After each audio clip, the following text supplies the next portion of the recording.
following segment of New Day Northwest is sponsored by Aesthetic Rejuvenation by Dr. Brecht.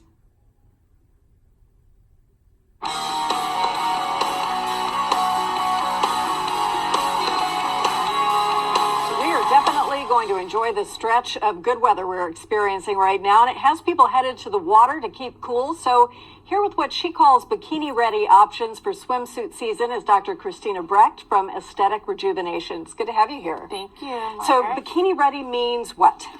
It could mean a lot of things. So I have some people who come in, I've never been in a bikini, I don't want to be in a bikini, but you know, the things that you typically think of are body contouring technologies. So we can add volume where we have lost it over the years. We can remove volume for where we kind of gained it over the years. We can shrink wrap skin now without having to actually remove it and have the scar. That's amazing. Seriously. So, you know, we'll talk about some of the new technology, but let's talk about some of the options. And we have some graphics for these procedures that people typically undertake for the breast. Yes. So breast implants are a very common option. We can do fat transfer. We can do breast lift.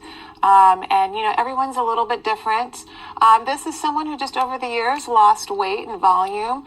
It could have been after breastfeeding. It could have been just life and losing weight. And so we can bring back volume simply just by putting an implant in. And changing the shape, which is, you know, going to show in your clothes as well as swimsuits. So let's talk about lipo and fat transfer, because that seems like magic. How many years did we all say, I wish I could take this and move it over here? And you actually can.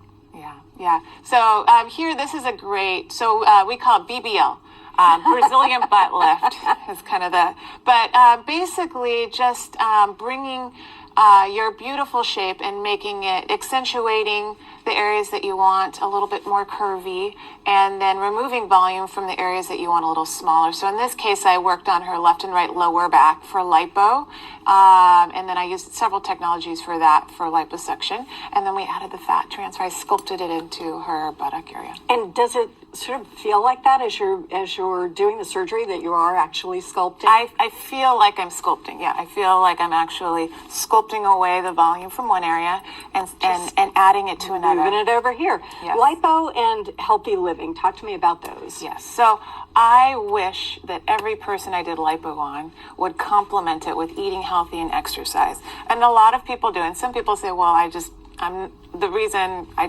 can't. And, you know, I don't have the time. And so I can do lipo and I can make things really good. But if they don't eat healthy, live a healthy lifestyle, they can only get so far with, you know, cosmetic surgery. So this particular person was awesome. We did liposuction and fat transfer and, you know, several different things. And she complemented it with eating healthy and exercise.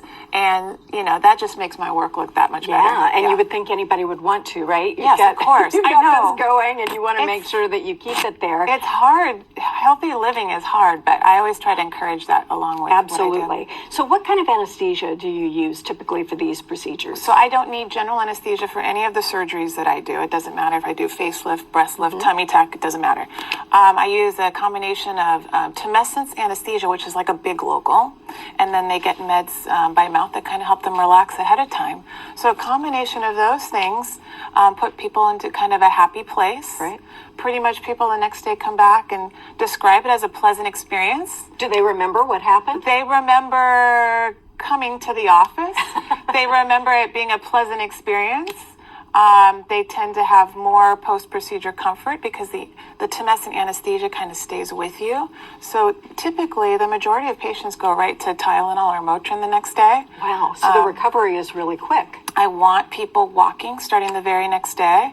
And between compression garments and walking, people do really well. They recover.